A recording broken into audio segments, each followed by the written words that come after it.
Today we are in the Manual for Teachers. This is section 5, How is Healing Accomplished? Let's go ahead and close. Let's pause for a moment to say a prayer. Dear Father, if left to my own devices, my perception will be skewed. I surrender to you everything that I think and feel. You have my past, you have my future. Please redeem my mind. I surrender to you everything that I think and feel. Send your Spirit to redeem my mind that I might be set free, because I am free. May I be your conduit and be a light in this world. And so it is. Please allow me an open mind for a new experience in all things today, especially this reading. Amen. How is healing accomplished? Healing involves an understanding of what the illusion of sickness is for. Healing is impossible without this. The perceived purpose of sickness. Healing is accomplished the instant the sufferer no longer sees any value in pain. Who would choose suffering unless he thought it brought him something, and something of value to him? He must think it is a small price to pay for something of greater worth. For sickness is an election, a decision. It is the choice of weakness, in the mistaken conviction that it is strength. When this occurs, real strength is seen as threat and health as danger.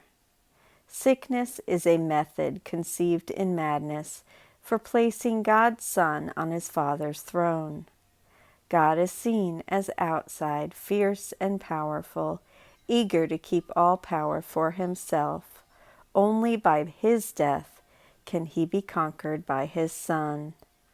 And what in this insane conviction does healing stand for? It symbolizes the defeat of God's Son and the triumph of his Father over him.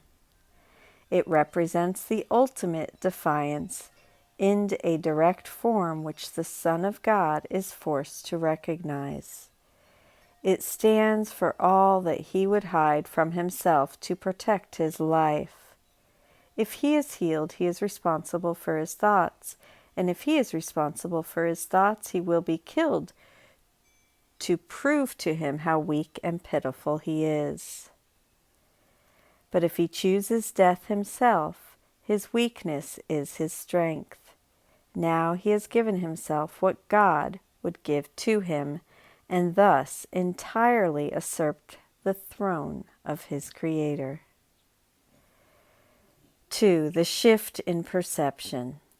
Healing must occur in exact proportion to which the valuelessness of sickness is recognized. One need but say, there is no gain at all to me in this, and he is healed. But to say this, one must first recognize certain facts. First, it is obvious that his decisions are of the mind, not of the body.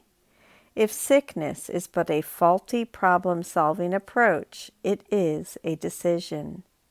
And if it is a decision, it is the mind and not the body that makes it. The resistance to recognizing this is enormous, because the existence of the world, as you perceive it, depends on the body being the decision maker. Terms like instincts, reflexes, and the like represent attempts to endow the body with non-mental motivators. Actually, such terms merely state or describe the problem. They do not answer it. The acceptance of sickness is a decision of the mind for a purpose for which it would use the body, is the basis of healing. And this is so for healing in all forms. A patient decides that this is so and he recovers. If he decides against recovery, he will not be healed. Who is the physician? Only the mind of the patient himself. The outcome is what he decides that it is. Special agents seem to be ministering to him, yet they but give form to his own choice.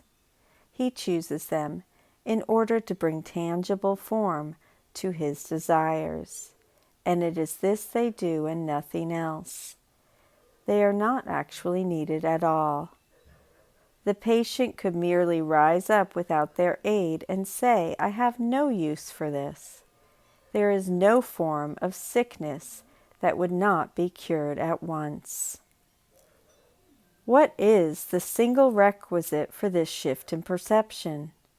It is simply this: the recognition that sickness is of the mind and has nothing to do with the body. What does this recognition cost? It costs the whole world, you see, for the world will never again appear to rule the mind. For with this recognition is responsibility placed where it belongs, not with the world, but on him who looks on the world and sees it as it is not. He looks on what he chooses to see, no more and no less. The world does nothing to him. He only thought it did. Nor does he do anything to the world because he was mistaken about what it is. Herein is the release from guilt and sickness both, for they are one. Yet to accept this release, the insignificance of the body must be an acceptable idea. With this idea is pain forever gone, but with this idea goes all confusion about creation. Does not this follow of necessity? Place cause and effect in their true sequence in one respect, and the learning will generalize and transform the world. The transfer value of one true idea has no end or limit. The final outcome of this lesson is the remembrance of God. What do guilt and sickness, pain, disaster, and all suffering mean now? Having no purpose, they are gone, and with them also go all the effects they seem to cause. Cause and effect but replicate creation. Seen in their proper perspective, without distortion and without fear, they reestablish heaven. And that is the conclusion of section 2 of part 5 of the Manual for Teachers. We will stop there today, and I will pick up tomorrow. Thank you so much. Have a beautiful day, and I will see you then. I love you.